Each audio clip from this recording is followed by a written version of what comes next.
کردستان روجالاتم ایرادین که پای پاسداران جمهوری اسلامی بخینه جرد لیست ترور لجیان الى شتراسبورگ لولات فرانسا اما کرد لهمی پاشتکان کردستان هاتین بویره بلان کم تا زور تقریبا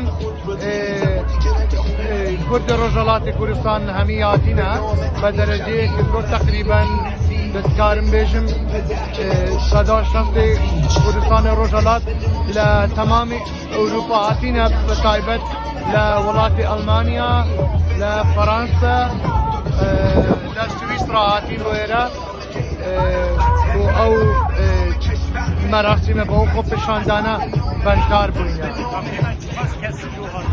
او دکارم بیشم تقریبا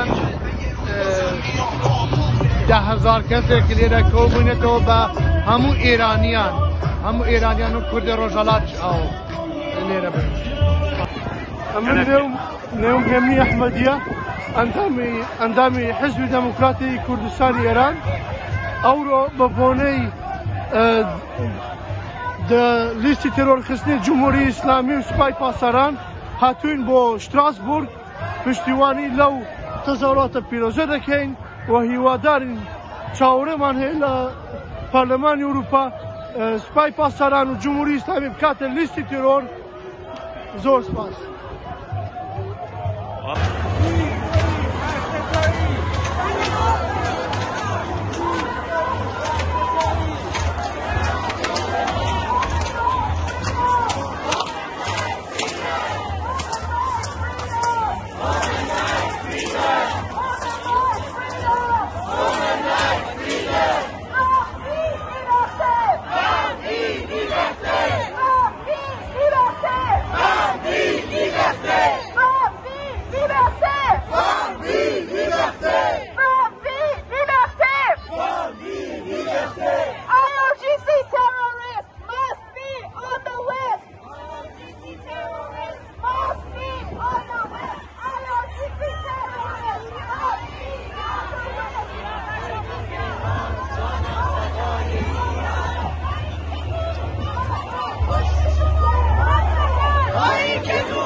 خواب و بیخوابی برای من، ایران آبادی برای دختری که آرزو داشت پسر بود برای زن.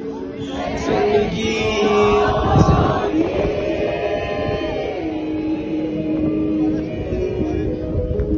برای آزادی.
ایمازی کمه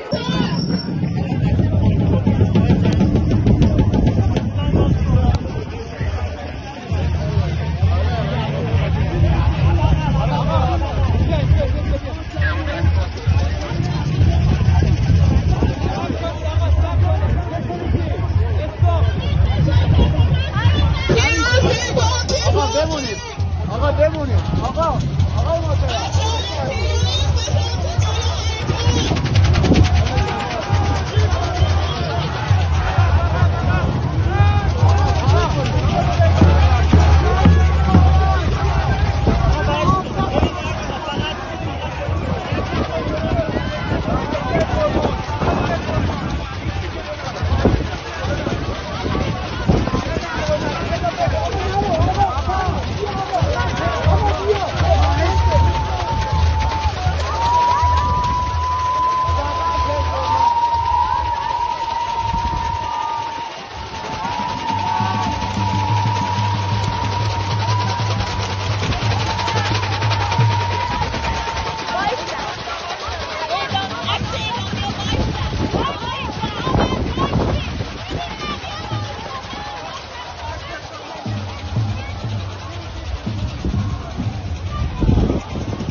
همون تروریستایی که هستن به اروپا معرفی کنیم.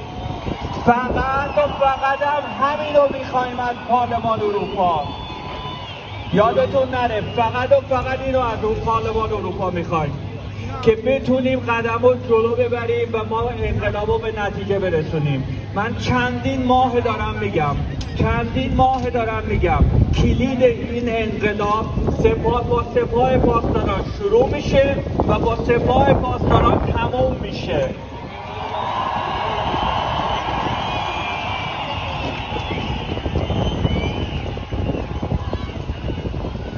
ببینید نماینده های پارلمان اروپا یه رزولوشن امروز گذاشته شده رو میزشون، یه دونه داسیر کلفت با جرمایی که سپاه پاسداران انجام داده، نه فقط تو ایران بلکه تو تمام خاورمیانه، حتی تو آرژانتین، حتی تو ونزوئلا و الان هم تو اوکراین با این درونایی که دارن اونجا فرستادن با اونا دارن به مردم اوکراین دارن ظلم میکنن.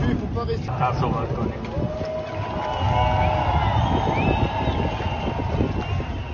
اینطوری خیلی بهتره. خب عزیزان دستتون واقعا درد نکنه که در کنار من هستیم، در کنار همدیگه هستیم. ببینید تو این باد و بارون از همه جای اروپا، از اسپانیا، از ایتالیا، از فرانسه، از سوئد، نروژ، فنلاند، اتریش، لوکزامبورگ، هلند، بلژیک، آلمان، تعداد کشورها خیلی زیاده. همه در کنار هم هستیم. واقعا مرسی، واقعا مرسی، واقعا مرسی. عزیزان ما صدای مردم ظلم شده ایران باید باشیم. حالا هر چه عقیده‌های مختلف داریم، یه سری همون جمهوری خواهن، یه سری ها شاهنشاه بودن، یه سری ها به قرمز رای میدن، یه سری ها به سبز رای میدن، یه سری ها به آبی رای میدن. اصلا مهم نیست. مهم اینه که ما در کنار هم باشیم، صدای مردم ایران باشیم.